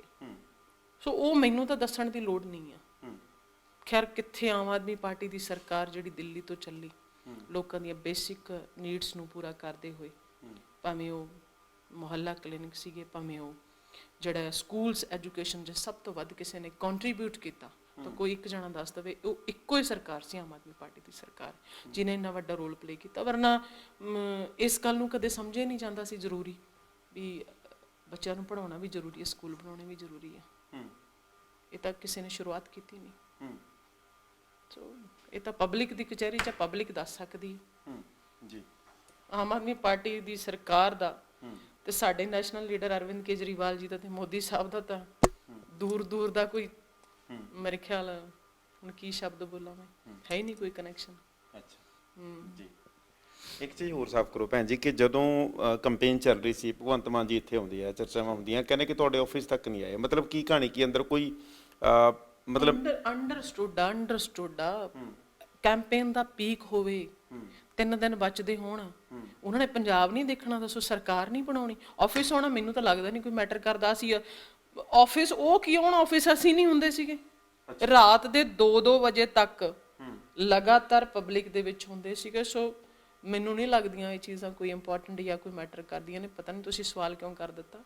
ਇਲੈਕਸ਼ਨਾਂ ਦੇ ਦਿਨਾਂ ਦੇ ਵਿੱਚ ਆਫਿਸ ਕੌਣ ਬੈਠਦਾ ਹੈ, ਕਿਸੇ ਕੋਲ ਨਹੀਂ। ਚਰਚਾਵਾਂ ਸੀ, ਮੈਂ ਇਸ ਕਰਕੇ ਤੁਹਾਨੂੰ ਚਰਚਾਵਾਂ ਤਾਂ ਚਰਚਾਵਾਂ ਹੀ ਰਹਿੰਦੀਆਂ ਨੇ। ਮੈਂ ਕੋਈ ਪੇਜ ਤੇ ਕੁਝ ਪਾਤਾ, ਚਰਚਾ ਤਾਂ ਬਣ ਜਾਂਦੀ ਆ। ਠੀਕ ਹੈ। ਜੇ ਕਿਤੇ ਸਮਾਈਲ ਦੇਤੀ, ਚਰਚਾ ਤਾਂ ਬਣ ਜਾਂਦੀ ਆ। ਜੇ ਨਹੀਂ ਦਿੱਤੀ ਤਾਂ ਚਰਚਾ ਤਾਂ ਵੀ ਬਣ ਜਾਂਦੀ ਆ। ਦੱਸੋ ਫਿਰ ਚਰਚਾਵਾਂ ਹੀ ਨਹੀਂ, ਹੁਣ ਇਹਦਾ ਤਾਂ ਹੱਲ ਨਹੀਂ ਕੋਈ। ਇਹ ਤਾਂ ਹਰ ਕਿਸੇ ਦਾ ਆਪਣਾ ਸੋਚਣ ਦਾ ਨਜ਼ਰੀਆ ਜੀ। ਕੈਬਨਿਟ ਦੇ ਵਿੱਚ ਜਿਸ ਤਰ੍ਹਾਂ ਦੇ ਨਾਲ ਮਤਲਬ ਆਮ ਆਦਮੀ ਪਾਰਟੀ ਕਹਿੰਦੀ ਸੀ ਕਿ ਯਾਰ ਅਸੀਂ 1/3 ਆ ਜਿਹੜੇ ਉਹ ਫੀਮੇਲ ਲਵਾਂਗੇ, ਹੈ ਨਾ, ਤਾਂ ਤੁਹਾਨੂੰ ਲੱਗਦਾ ਕਿ ਕੈਬਨਿਟ ਦੇ ਵਿੱਚ ਫੀਮੇਲਸ ਜਿਹੜੀਆਂ ਐਡ ਆਨ ਹੋਣੀਆਂ ਚਾਹੀਦੀਆਂ? ਉਹ ਵੀ ਗੱਲ ਨਾਲ ਹੀ ਆ ਬਈ, ਪਹਿਲੀ ਸਰਕਾਰ, ਪਹਿਲੀ ਪਾਰਟੀ ਆ ਜਿਹਨੇ ਇੰਨੀਆਂ ਲੇਡੀਜ਼ ਨੂੰ ਟਿਕਟਾਂ ਦਿੱਤੀਆਂ। ਅੱਛਾ। ਨਹੀਂ ਤਾਂ ਦਿੱਤੀਆਂ ਨਹੀਂ ਕਿਸੇ ਨੇ, ਤੁਹਾਡੇ ਸਾਹਮਣੇ ਆ। ਤੁਸੀਂ ਵਿਧਾਇਕ, ਮੈਂ 1 ਮਿੰਟ ਮੈਂ ਰੋਕ ਰਿਹਾ, ਮਾਫ ਕਰਨਾ, ਵਿਧਾਇਕਾਂ ਤੋਂ ਫਿਰ ਮੰਤਰੀ ਬਣਾ ਕੇ ਵੀ ਪਹਿਲੀ ਸਰਕਾਰ ਬਣਾ ਲਓ ਨਾ। ਨਹੀਂ ਚਲੋ ਮੇਰੀ ਗੱਲ ਸੁਣੋ, ਪਹਿਲਾ ਸਟੈਪ ਤਾਂ ਚੱਕਿਆ ਨਾ, ਪਹਿਲਾ ਸਟੈਪ ਚੱਕਿਆ ਕਿ ਜਿਹੜਾ ਚੱਕਣਾ ਬਹੁਤ ਔਖਾ ਹੁੰਦਾ ਸੀਗਾ, ਜਿਹੜਾ ਕਦੀ ਕੰਸੀਡਰ ਹੀ ਨਹੀਂ ਕਰਦਾ ਸੀਗਾ ਫੀਮੇਲ ਨੂੰ ਕਿ ਛੱਡੋ ਛੱਡੋ। ਸੋ ਜੇ ਕਿਸੇ ਨੇ ਤਰਜੀਹ ਦਿੱਤੀ ਹੈ ਤਾਂ ਉਹ ਸਾਡੀ ਸਰਕਾਰ ਨੇ ਦਿੱਤੀ ਹੈ। ਸਾਡੀ ਸਰਕਾਰ ਨੇ ਇੰਨੀਆਂ ਲੇਡੀਜ਼ ਵਿਧਾਨ ਸਭਾ ਦੀਆਂ ਪੌੜੀਆਂ ਚੜਾਈਆਂ ਨੇ। ਤੇ ਅੱਜ ਤੱਕ ਉਹ ਮੈਂ ਤਾਂ ਇੱਕ ਗੱਲ ਹੋਰ ਕਹਿੰਦੀ ਹੁੰਦੀ ਆ ਵੀ ਦੁਕਾਨਾਂ ਤੋਂ ਦੁਪੱਟੇ ਮੁੱਕ ਗਏ ਸੀ ਨੰਨੀ ਸ਼ਾਂ ਦੇ ਵੰਡਦੇ ਠੀਕ ਹੈ, ਪਰ ਐਗਜ਼ਿਸਟੈਂਸ ਨਹੀਂ ਦਿੱਤੀ ਸੀ ਕੁੜੀਆਂ ਨੂੰ ਕਦੀ, ਸਰਵਾਈਵਲ ਨਹੀਂ ਦਿੱਤਾ ਸੀ ਕੁੜੀਆਂ ਨੂੰ ਕਦੇ, ਪ੍ਰੈਕਟੀਕਲੀ ਉਹਨਾਂ ਨੂੰ ਕਦੇ ਮੂਵ ਨਹੀਂ ਕਰਾਇਆ ਸੀ। ਬੇਟੀ ਬਚਾਓ ਬੇਟੀ ਪੜ੍ਹਾਓ ਦੇ ਨਾਰਿਆਂ ਨੇ ਕੰਧਾਂ ਕਾਲੀਆਂ ਕਰਤੀਆਂ ਸੀ, ਪਰ ਜਿਹੜੀ ਐਕਚੁਅਲ ਚ ਐਗਜ਼ਿਸਟੈਂਸ ਉਹ ਨਹੀਂ ਦੇ ਸਕਿਆ ਸੀ ਕੋਈ। ਜੇ ਦਿੱਤੀ ਹੈ ਤਾਂ ਆਮ ਆਦਮੀ ਪਾਰਟੀ ਦੀ ਸਰਕਾਰ ਨੇ ਦਿੱਤੀ ਹੈ, ਇਸ ਗੱਲ ਦਾ ਮਾਣ ਮਹਿਸੂਸ ਹੁੰਦਾ। ਔਰ ਬਹੁਤ ਰਹਿਣੀ ਆ ਮੈਂ ਆਪਣੀ ਪਾਰਟੀ ਦੀ, ਬਹੁਤ ਧੰਨਵਾਦੀ ਹਾਂ ਕਿ ਖੈਰ ਇਸ ਪੰਜਾਬ ਵਰਗੀ ਧਰਤੀ ਤੇ ਜਿਹੜੀ ਸ਼ੁਰੂਆਤ ਹੀ ਜਿਹਦੀ ਗੁਰੂਆਂ ਪੀਰਾਂ ਦੇ ਨਾਂ ਤੇ ਹੁੰਦੀ, ਜਿੱਥੇ ਗੁਰੂ ਸਾਹਿਬਾਨਾਂ ਨੇ ਇੰਨਾ ਕੁ ਉੱਚ ਰੁਤਬਾ ਸਾਡੀਆਂ ਉਸ ਕੁੜੀਆਂ ਨੂੰ ਦਿੱਤਾ, ਉਸ ਮਾਂ ਨੂੰ ਦਿੱਤਾ ਹੈ, ਤੇ ਉਹਦੀ ਸ਼ੁਰੂਆਤ ਜੇ ਕਿਸੇ ਨੇ ਕੀਤੀ ਹੈ ਚੰਗੀ ਤਾਂ ਸਾਡੀ ਸਰਕਾਰ ਨੇ, ਸਾਡੀ ਪਾਰਟੀ ਨੇ ਕੀਤੀ। ਜੀ ਇੱਕ ਹੋਰ ਪਰਸਨਲ ਸਵਾਲ ਆ ਭੈਣ ਜੀ ਕਿ ਤੁਸੀਂ ਔਰ ਜਿਹੜੇ ਰੁਪਿੰਦਰ ਰੂਬੀ ਦੋ ਵਿਧਾਇਕ ਸੀ ਲਾਗੇ ਆਮ ਆਦਮੀ ਪਾਰਟੀ ਦੇ ਜਦੋਂ ਪਿਛਲੀ ਸਰਕਾਰ ਦੇ ਦੌਰਾਨ, ਔਰ ਮਤਲਬ ਤੁਹਾਨੂੰ ਕਦੇ ਇਸ ਤਰ੍ਹਾਂ ਦੀ ਚੀਜ਼ ਫੇਸ ਕਰਨੀ ਪਈ ਕਿ ਤੁਸੀਂ ਕੈਪਟਨ ਅਮਰਿੰਦਰ ਸਿੰਘ ਨੂੰ ਵੀ ਮਿਲ ਕੇ ਆਏ, ਬੇਸ਼ੱਕ ਥੋੜਾ ਹੋ ਸਕਦਾ ਕਿ ਸੁਖਪਾਲ ਸਿੰਘ ਖਹਿਰਾ ਨਾਲ ਵੀ ਕਿਤੇ ਨਾ ਕਿਤੇ ਨਜ਼ਦੀਕੀਆਂ ਹੁਣ, ਉਸ ਵੇਲੇ ਤਾਂ ਕਦੇ ਨਾ ਕਦੇ ਫੀਲ ਹੋਇਆ ਕਿ ਪਾਰਟੀ ਨੇ ਇਹਨਾਂ ਚੀਜ਼ਾਂ ਕਰਕੇ ਪਿੱਛੇ ਰੱਖਿਆ? ਮਤਲਬ ਤੁਹਾਨੂੰ ਮੈਂ ਤੁਹਾਨੂੰ ਇਹ ਕਹਿ ਰਿਹਾ ਕਿ ਤੁਸੀਂ ਔਰ ਇੱਥੇ ਸੀਗੇ ਰੁਪਿੰਦਰ ਰੂਬੀ ਦੋ ਵਿਧਾਇਕ ਸੀਗੇ ਪਿਛਲੀ ਵਾਰ ਜਿਹੜੇ ਇੱਥੋਂ ਲੱਗ ਗਿਆ ਆਮ ਆਦਮੀ ਪਾਰਟੀ ਦੇ। ਮੈਨੂੰ ਤਾਂ ਮਤਲਬ ਮੈਨੂੰ ਤੁਹਾਡੀ ਗੱਲ ਨਹੀਂ ਸਮਝ ਆਈ, ਮੈਨੂੰ ਪਿੱਛੇ ਕਿੱਥੇ ਰੱਖਿਆ? ਮੈਂ ਤੁਹਾਨੂੰ ਸਵਾਲ ਪੁੱਛ ਰਿਹਾਗਾ, ਤੁਸੀਂ ਉਹਦਾ ਜਵਾਬ ਆਪਣੇ ਤਰੀਕੇ ਨਾਲ ਦਿਓ ਕਿ ਮਤਲਬ ਤੁਹਾਨੂੰ ਇਹ ਚੀਜ਼ ਕਦੇ ਫੀਲ ਹੋਈ ਹੈ ਜਾਂ ਕਦੇ ਮਤਲਬ ਲੱਗਿਆ ਕਿ ਇਹਨਾਂ ਚੀਜ਼ਾਂ ਕਰਕੇ ਤੁਹਾਨੂੰ ਪਿੱਛੇ ਰੱਖਿਆ ਗਿਆ ਹੋਵੇ, ਜਾਂ ਕਿ ਉਸੇ ਤਰ੍ਹਾਂ ਦੇ ਨਾਲ ਟਰੀਟ ਕਰ ਰਹੇ ਜਿਵੇਂ ਦੂਜੇ ਵਿਧਾਇਕਾਂ ਨੂੰ ਜਾਂ ਦੂਸਰੇ ਲੀਡਰਾਂ ਨੂੰ ਟਰੀਟ ਕਰ ਰਹੀ ਪਾਰਟੀ? ਨਹੀਂ, ਮੈਨੂੰ ਤਾਂ ਕਦੇ ਇਹ ਚੀਜ਼ ਲੱਗੀ ਨਹੀਂ ਹੈਗੀ ਕਿ ਮੈਨੂੰ ਪਿੱਛੇ ਰੱਖਿਆ। ਪਿੱਛੇ ਰੱਖਣਾ ਮੈਨੂੰ ਸਮਝ ਨਹੀਂ ਆਈ ਕਿਹੜੀ ਗੱਲ ਤੋਂ। ਜਿਸ ਪਾਰਟੀ ਨੂੰ ਡੇ 1 ਤੋਂ ਜਿੱਥੇ ਤੁਸੀਂ ਤੁਰੇ ਹੋ, ਜਿੱਥੇ ਤੁਹਾਡਾ ਜਨਮ ਹੋਇਆ, ਮੈਂ ਤੁਹਾਨੂੰ ਟੋਕ ਰਿਹਾ ਭੈਣ ਜੀ, ਮੈਂ ਇਸ ਕਰਕੇ ਕਹਿ ਰਿਹਾ, ਤੁਹਾਨੂੰ ਪਤਾ ਕਿ ਮੀਡੀਆ ਰਿਪੋਰਟਾਂ ਕਿਸ ਤਰ੍ਹਾਂ ਦੇ ਨਾਲ ਖਬਰਾਂ ਹੁੰਦੀਆਂ ਨੇ ਸਾਡੇ, ਕਈ ਕਹਿ ਦਿੰਦੇ ਕਿ ਯਾਰ ਇਸ ਕਰਕੇ ਮੰਤਰੀ ਨਹੀਂ ਬਣਾਇਆ ਗਿਆ, ਮਤਲਬ ਚਰਚਾਵਾਂ ਹੁੰਦੀਆਂ। ਮੈਂ ਤੁਹਾਨੂੰ ਤਾਂ ਤੁਹਾਡੇ ਤੋਂ ਸਵਾਲ ਦਾ ਜਵਾਬ ਲੈ ਰਿਹਾ। ਮੰਤਰੀ ਬਣਾਉਣਾ ਇਜ਼ ਨਾਟ ਦਾ ਇਸ਼ੂ। ਠੀਕ ਹੈ, ਉਹ ਗੱਲ ਹੀ ਨਹੀਂ ਹੈ ਕੋਈ ਤਲਵੰਡੀ ਸਾਬੋ ਦੇ ਹਲਕੇ ਦੇ ਲੋਕਾਂ ਨੇ ਮੈਨੂੰ ਆਪਣੀ ਸਭ ਤੋਂ ਵੱਡੀ ਗੱਲ, ਮੈਨੂੰ ਆਪਣੀ ਕੁੜੀ ਸਮਝਿਆ, ਮੈਨੂੰ ਆਪਣੀ ਧੀ ਸਮਝਿਆ ਤੇ ਮੇਰੇ ਸਿਰ ਤੇ ਆਸ਼ੀਰਵਾਦ ਦੂਜੀ ਵਾਰੀ ਦਿੱਤਾ। 2014 ਦੀ ਬਾਈ ਇਲੈਕਸ਼ਨ ਤੋਂ ਬਾਅਦ, 2017 ਦੀ ਇਲੈਕਸ਼ਨ ਤੋਂ ਬਾਅਦ, 2019 ਦੀ ਇਲੈਕਸ਼ਨ ਤੋਂ ਬਾਅਦ ਅੱਜ ਚੌਥੀ ਇਲੈਕਸ਼ਨ ਸੀ ਜਿੱਥੇ ਲੋਕਾਂ ਨੇ ਦੱਬ ਕੇ ਮੇਰਾ ਸਾਥ ਦਿੱਤਾ, ਸਹਿਯੋਗ ਦਿੱਤਾ, ਵਿਧਾਨ ਸਭਾ ਦੀਆਂ ਪੌੜੀਆਂ ਚੜਾਤਾ। ਤੇ ਮੈਨੂੰ ਤਾਂ ਲੱਗਦਾ ਨਹੀਂ ਹੈਗਾ ਜਿਹੜੀ ਆ ਜ਼ਿੰਮੇਵਾਰੀ ਹੈ ਕਿਹੜਾ ਛੋਟੀ ਹੈ। ਸੋ ਇੰਟੈਂਸ਼ਨ ਹੋਣੀ ਚਾਹੀਦੀ ਹੈ, ਕੰਮ ਕਰਨ ਦੀ ਨੀਤ ਹੋਣੀ ਚਾਹੀਦੀ ਹੈ, ਪਬਲਿਕ ਦਾ ਆਸ਼ੀਰਵਾਦ ਹੋਣਾ ਚਾਹੀਦਾ ਤੇ ਉਹ ਮੇਰੇ ਕੋਲ ਹੈਗਾ। ਬਾਕੀ ਕੋਈ ਰੁਤਬਿਆਂ ਨਾਲ ਜਾਂ ਅਹੁਦਿਆਂ ਨਾਲ ਨਹੀਂ ਕੋਈ ਵੱਡਾ ਹੁੰਦਾ, ਜਿਵੇਂ ਮੈਂ ਪਹਿਲਾਂ ਵੀ ਤੁਹਾਨੂੰ ਕਿਹਾ ਜੀ, ਲੋਕ ਤੁਹਾਡੇ ਨਾਲ ਹੋਣ, ਪਬਲਿਕ ਤੁਹਾਡੇ ਨਾਲ ਹੋ, ਤੁਸੀਂ ਆਪਣੇ ਕੰਮ ਨੂੰ ਸਮਰਪਿਤ ਹੋਵੋ ਤਾਂ ਸਾਰਾ ਕੁਝ ਵੱਡਾ ਹੀ ਵੱਡਾ ਹੋ। ਜੀ ਜਦੋਂ ਤੁਸੀਂ ਨਵੇਂ ਆਏ ਸੀ ਔਰ ਉਸ ਵੇਲੇ ਉਸ ਤੋਂ ਬਾਅਦ ਮੇਰੇ ਸ਼ਾਇਦ ਤੁਸੀਂ ਜਿਮਨੀ ਚੋਣ ਇੱਕ ਲੜੀ ਸੀਗੀ, ਸ਼ਾਇਦ ਕੁਝ ਮੇਰੇ ਧਿਆਨ 'ਚ ਨਹੀਂ ਹੈ, ਤਾਂ ਉਸ ਦੌਰਾਨ ਇੱਥੇ ਦਿਆਲ ਸਿੰਘ ਕੋਲਿਆਂ ਲਈ ਵੀ ਆਏ ਸੀ ਲੰਬੀ ਤੌਰ, ਉਸ ਵੇਲੇ ਵੀ ਮਤਲਬ ਕਾਫੀ ਜ਼ਿਆਦਾ ਤੁਹਾਨੂੰ ਵੀ ਪਤਾ ਕਿਸ ਤਰ੍ਹਾਂ ਦੇ ਨਾਲ ਮੀਡੀਆ ਦੇ ਵਿੱਚ ਖਬਰਾਂ ਬਣੀਆਂ, ਔਰ ਉਦੋਂ ਤੋਂ ਲੈ ਕੇ ਹੁਣ ਤੱਕ ਦਾ ਜਿਹੜਾ ਸਫ਼ਰ ਰਿਹਾ ਹੈਗਾ, ਹੁਣ ਮਤਲਬ ਕਿਵੇਂ ਲੱਗਦਾ ਆਪਣੇ ਆਪ ਨੂੰ? ਥੋੜਾ ਜਿਹਾ ਪਹਿਲਾਂ ਦੇ ਮੁਕਾਬਲੇ ਆ ਜਿਹੜਾ ਕੰਫਰਟੇਬਲ ਮੰਨਦੇ ਹੋ ਜਾਂ ਕਿਵੇਂ ਮੰਨਦੇ? ਠੀਕ ਹੈ, ਜ਼ਿੰਦਗੀ ਇੱਕ ਸਟਰਗਲ ਆ, ਇੱਕ ਸੰਘਰਸ਼ ਆ। 14 ਤੋਂ ਤੁਰਿਆ, ਇੰਨੇ ਸਾਲ ਲੱਗ ਗਏ ਸਰਕਾਰ ਬਣਾਉਂਦਿਆਂ ਨੂੰ, ਪਰ ਫਾਈਨਲੀ ਇੱਕ ਗੱਲ ਪੱਕੀ ਹੈ, ਜੇ ਤੁਸੀਂ ਖੜੇ ਹੋ ਤਾਂ ਤੁਹਾਡੀ ਵਾਰੀ ਜ਼ਰੂਰ ਆਊਗੀ। ਦਿਸ ਇਜ਼ ਵਾਟ ਆਈ ਮੀਨ। ਜੀ ਮੇਰਾ ਅਖੀਰਲਾ ਸਵਾਲ ਆ ਕਿ ਜਿਹੜੀ ਕਾਂਗਰਸ ਸਰਕਾਰ ਸੀਗੀ ਉਸ ਦਰਮਿਆਨ ਤੁਹਾਨੂੰ ਵੀ ਪਤਾ ਕਿ ਰਿਫਾਈਨਰੀ ਵਾਲਾ ਗੁੰਡਾ ਟੈਕਸ ਵਾਲਾ ਮਸਲਾ ਖਾਸਾ ਉੱਠਿਆ ਹੈ ਨਾ, ਔਰ ਮਤਲਬ ਤੁਸੀਂ ਇਹਨੂੰ ਚਾਹੇ ਇਹ ਮੰਨੋ ਕਿ ਮੈਂ ਤੁਹਾਡਾ ਪੱਖ ਲੈ ਰਿਹਾ ਜਾਂ ਇਹਦਾ ਵਰਸ਼ਨ ਲੈ ਰਿਹਾ, ਇਲਜ਼ਾਮ ਤੁਹਾਡੇ ਤੇ ਵੀ ਮਤਲਬ ਕਿਤੇ ਨਾ ਕਿਤੇ ਚਰਚਾਵਾਂ ਹੁੰਦੀਆਂ ਸੀਗੀਆਂ ਜਾਂ ਇਸ ਤਰ੍ਹਾਂ ਦੇ ਇਲਜ਼ਾਮ ਆਉਂਦੇ ਸੀ ਕਿ ਉਸ ਹਿੱਸਾਪੱਤੀ ਦੇ ਵਿੱਚ ਤੁਸੀਂ ਵੀ ਭਾਗੀਦਾਰ ਬਣਦੇ ਹੋ, ਜਾਂ ਦੋਸ਼ ਲੱਗਦੇ ਸੀ ਬੇਸ਼ੱਕ ਵਿਰੋਧੀ ਲਾਉਂਦੇ ਹੋਣ ਤੁਹਾਡੇ ਜਾਂ ਕਿਵੇਂ ਕਿਸੇ ਵੀ ਤਰੀਕੇ ਨਾਲ? ਕੀ ਹੈ ਸਫਾਈ? 5 ਸਾਲਾਂ ਦੇ ਵਿੱਚ ਬਲਜਿੰਦਰ ਕੌਰ ਆਪੋਜੀਸ਼ਨ ਦੇ ਵਿੱਚ ਬੈਠੀ ਹੋਵੇ, ਠੀਕ ਹੈ, ਛੋਟੇ ਛੋਟੇ ਕੰਮ ਜਿਹੜੇ ਹੋਣ ਵਾਲੇ ਸੀ ਉਹ ਨਹੀਂ ਹੋ ਸਕੇ। ਤੇ ਮੈਨੂੰ ਇੱਕ ਗੱਲ ਸਮਝ, ਤੁਸੀਂ ਇਹਨੂੰ ਮਾੜਾ ਜਿਹਾ ਵੱਡਾ ਦਾਇਰਾ ਕਰਕੇ ਸੋਚ ਕੇ ਦੇਖੋ, ਤੇ ਜਿਹੜੀ ਸਰਕਾਰ ਗੁੰਡਾ ਟੈਕਸ ਲੈਂਦੀ ਆ ਜਾਂ ਲੈਂਦੀ ਰਹੀ ਆ, ਜਾਂ ਜਿਹੜੀ ਗੁੰਡਾਗਰਦੀ ਚੱਲਦੀ ਰਹੀ ਆ, ਉਹ ਮੈਨੂੰ ਕਿਉਂ ਇਨਵੋਲਵ ਕਰੂ ਉਹਦੇ 'ਚ? ਕਿਉਂ ਕਰੂ? ਮੇਰੇ ਤੋਂ ਕੀ ਲੈਣਾ ਸਰਕਾਰ ਨੇ? ਮੈਂ ਤਾਂ ਕਿਹਾ ਸੀ 5 ਸਾਲ, ਮੈਂ ਕਿਹਾ ਵੀ ਜੇ ਤੁਹਾਨੂੰ ਲੱਗਦਾ ਕਿ ਕਿਤੇ ਗੁੰਡਾ ਟੈਕਸ ਲਿਆ ਜਾ ਰਿਹਾ, ਕਿਤੇ ਗੁੰਡਾਗਰਦੀ ਕੀਤੀ ਜਾ ਰਹੀ, ਤੁਹਾਡੀ ਸਰਕਾਰ ਚੱਕ ਕੇ ਅੰਦਰ ਕਰੋ, ਠੋਕ ਦਿਓ, ਕਰ ਦਿੰਦੇ। ਸਿੱਧਾ ਚੈਲੰਜ ਸੀ, ਵਿਧਾਨ ਸਭਾ 'ਚ ਬੋਲਿਆ, ਦੱਬ ਕੇ ਬੋਲਿਆ, ਚੈਨਲਾਂ ਤੇ ਬੋਲਿਆ, ਦੱਬ ਕੇ ਬੋਲਿਆ। ਕੋਈ ਬਖਸ਼ਦਾ ਨਹੀਂ ਸੀ ਬਲਜਿੰਦਰ ਕੌਰ ਨੂੰ ਜੇ ਇਹੋ ਜਿਹਾ ਕੋਈ ਹੁੰਦਾ। ਔਰ ਇਹਦੇ 'ਚ ਇੱਕੋ ਹੀ ਗੱਲ ਆ, 5 ਸਾਲਾਂ 'ਚ ਕੋਈ ਝੂਠੇ ਪਰਚੇ ਨਹੀਂ ਕਰਾਏ, 5 ਸਾਲਾਂ 'ਚ ਕੋਈ ਨਸ਼ਾ ਨਹੀਂ ਵਿਕਾਇਆ, 5 ਸਾਲਾਂ 'ਚ ਕਿਸੇ ਦੀ ਡਿਸਰਿਸਪੈਕਟ ਨਹੀਂ ਕੀਤੀ, 5 ਸਾਲਾਂ 'ਚ ਕੋਈ ਗੁੰਡਾਗਰਦੀ ਨਹੀਂ ਕੀਤੀ, ਤਾਂ ਫਿਰ ਉੱਥੇ ਬੋਲਣ ਨੂੰ ਬਚਦਾ ਹੀ ਕੱਖ ਨਹੀਂ ਸੀ। ਇੱਕੋ ਗੱਲ ਹੁੰਦੀ ਸੀ ਜੀ, ਗੁੰਡਾ ਟੈਕਸ, ਕਿਉਂਕਿ ਬਦਕਿਸਮਤੀ ਨਹੀਂ ਕਹਿ ਦਿੰਦੀ ਹਾਂ ਮੈਂ ਤਾਂ ਹੁਣ ਵੀ ਜਿਹਦੇ ਕਰਕੇ ਅੱਜ ਰਿਫਾਈਨਰੀ ਇੱਥੇ ਬਣੀ ਹੋਈ ਹੈ। ਇਹੀ ਹੈ ਫਿਰ, ਬਿਨਾਂ ਵਜ੍ਹਾ ਤੋਂ ਉਹਦੀ ਕਨੈਕਟੀਵਿਟੀ ਸ਼ੋਅ ਕਰਨੀ, ਬਿਨਾਂ ਵਜ੍ਹਾ ਤੋਂ ਸ਼ੋਅ ਕਰਨੀ, ਕਿਉਂਕਿ ਸਰਕਾਰ ਕੋਲੇ ਬੋਲਣ ਨੂੰ ਹੋਰ ਕੁਝ ਹੁੰਦਾ ਹੀ ਨਹੀਂ ਸੀ। ਕੀ ਕਹਿੰਦੇ ਹੋ ਦੱਸੋ? ਬਸ ਇਹੀ ਸੀਗੀਆਂ ਜਿਹੜੀਆਂ ਕਹਿ ਦਿੰਦੇ ਸੀ ਗੱਲਾਂ ਜੀ, ਇਹਨਾਂ ਦਾ ਗੁੰਡਾ ਟੈਕਸ, ਇਹਨਾਂ ਦੀ ਗੁੰਡਾ ਕਰਦੀ ਉੱਥੇ। ਦੱਸੋ, ਸਰਕਾਰ ਵਾਲਿਆਂ ਨੇ ਰੱਜ ਕੇ ਉੱਥੇ ਗੁੰਡਾ ਟੈਕਸ ਲਿਆ, ਦੱਬ ਕੇ ਉੱਥੇ ਗੁੰਡਾਗਰਦੀ ਕੀਤੀ ਹੈ। ਲੈ ਹੁਣ 5 ਸਾਲ ਆਮ ਆਦਮੀ ਪਾਰਟੀ ਦੀ ਸਰਕਾਰ ਆ, ਤੇ ਉੱਥੇ ਕੋਈ ਖੰਘ ਕੇ ਵੀ ਦਿਖਾਵੇ, ਉਹਦੇ ਲਈ ਮੈਂ ਜ਼ਿੰਮੇਵਾਰ ਹਾਂ। ਜੇ ਕੁਝ ਹੋ ਗਿਆ ਤਾਂ ਉਹਦੇ ਲਈ ਤੁਸੀਂ ਰਿਸਪੌਂਸੀਬਲ ਹੋ, ਮਤਲਬ ਕੁਝ ਇਸ ਕਿਉਂ ਤਰ੍ਹਾਂ ਚੀਜ਼ ਹੋਊਗਾ? ਹੁੰਦੀ ਹੈ। ਸਾਡੀ ਸਰਕਾਰ ਬੈਠੀ ਹੈ, ਸਾਡੀ ਸਰਕਾਰ ਦਾ ਇੱਕੋ ਮੰਤਵ ਆ ਕਿ ਲੋਕਾਂ ਨੂੰ ਬਿਲਕੁਲ ਰਾਹਤ ਦੇਣੀ ਆ, ਕਰਪਸ਼ਨ ਆ ਤਾਂ ਉਹਨੂੰ ਜੜੋਂ ਪੱਟਣਾ ਆ। ਇਹ ਦਿੱਲੀ ਤੋਂ ਤੁਰਿਆ ਆ ਤੇ ਪੰਜਾਬ ਤੋਂ ਹੁੰਦਾ ਹੋਇਆ ਬਾਕੀ ਸਟੇਟਸ 'ਚ ਵੀ ਜਾਵਾਂਗੇ। ਜੀ, ਮਿਹਰਬਾਨੀ, ਤੁਸੀਂ ਸਮਾਂ ਦਿੱਤਾ ਜੀ, ਧੰਨਵਾਦ। ਔਰ ਤੁਸੀਂ ਵੀ ਸਾਰੇ ਆਈਵਰ ਟੀਵੀ ਨਾਲ ਜੁੜੇ, ਤੁਹਾਡਾ ਵੀ ਬਹੁਤ ਬਹੁਤ ਧੰਨਵਾਦ।